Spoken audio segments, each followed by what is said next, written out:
नई नई खबरों के लिए सब्सक्राइब करिए हमारे YouTube चैनल को और चैनल से अपडेट रहने के लिए बेल आइकन को प्रेस करना ना भूलें।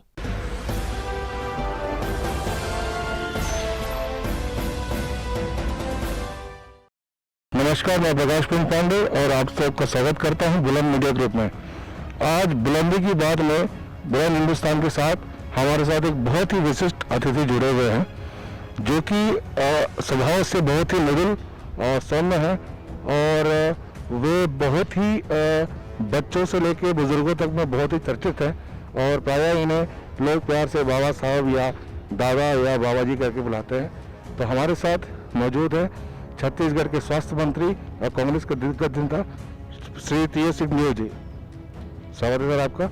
और हमारे साथ बुलंद मीडिया ग्रुप के मैनेजिंग एडिटर मनोज पांडे जी जुड़े हुए हैं, जो कि बेबाकी से लिखे जाने के लिए अपनी कलम के लिए मशहूर हैं।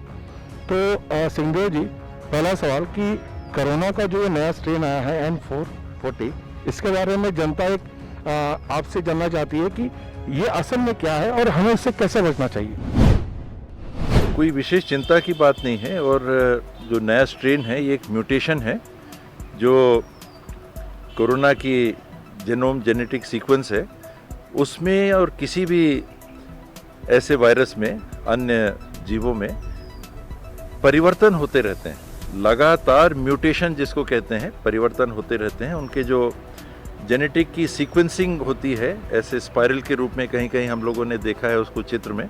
मैं भी बहुत तो नहीं जानता हूँ, लेकिन जितना मैं समझता हूँ 4 तत्वों के जोड़ का बना हुआ जेनेटिक सीक्वेंस होता है और ये 4 तत्वों के कॉम्बिनेशन, एक ऊपर एक नीचे, एक ऊपर एक नीचे, इसको अलग अलग कॉम्बिनेशंस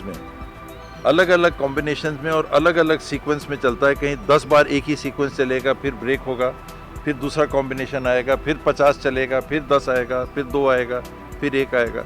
तो इस कड़ी में एक भी कड़ी में परिवर्तन होता है तो उसको म्यूटेशन कहते हैं, परिवर्तन हो गया। और कोरोना के वायरस में देश के वैज्ञानिकों ने कहा है कि 9,000 से 14,000 परिवर्तन हो चुके हैं। तो ये जो स्ट्रेन है जिसकी चर्चा आपने अभी की, N440K के नाम से उन्होंने इसको नामांकित किया है। इस प्रकार के आप सोच लें कि 10,000, 12,000, 14,000 म्यूटेशन देखे गए हैं। परिवर्तन, म्यूटेशन मतलब एक कड़ी में भी परिवर्तन।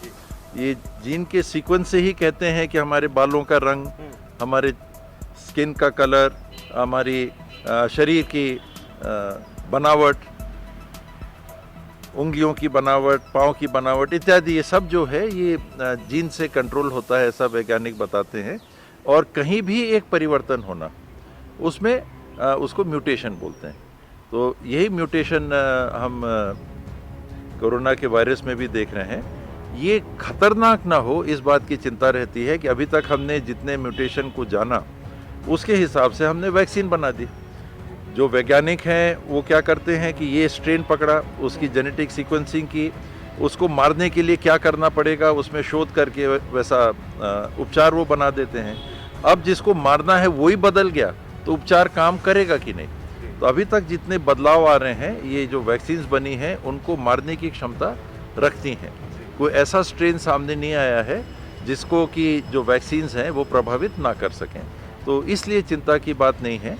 यदि कोई ऐसा स्ट्रेन आया जो काल्पनिक रूप से कहें या संभावनाओं में कहें कि हो सकता है, तो नया शोध करके उसके मारने की जो नई वैक्सीन की व्यवस्था होगी उसको बनाएंगे। और ये भी वैज्ञानिक और जानकार बताते हैं कि उदाहरण के लिए हमको जो इन्फ्लुएंजा होता है, हर साल सर्दी खांसी होती है, तो ये सर्दी खांसी के भी वायरल में जो परिवर्तन होते हैं, तो हर साल 2 साल उसके परिवर्तन होते हैं और हर साल 2 साल में जो वैक्सीन बनती है उसको भी परिवर्तित कर दिया जाता है।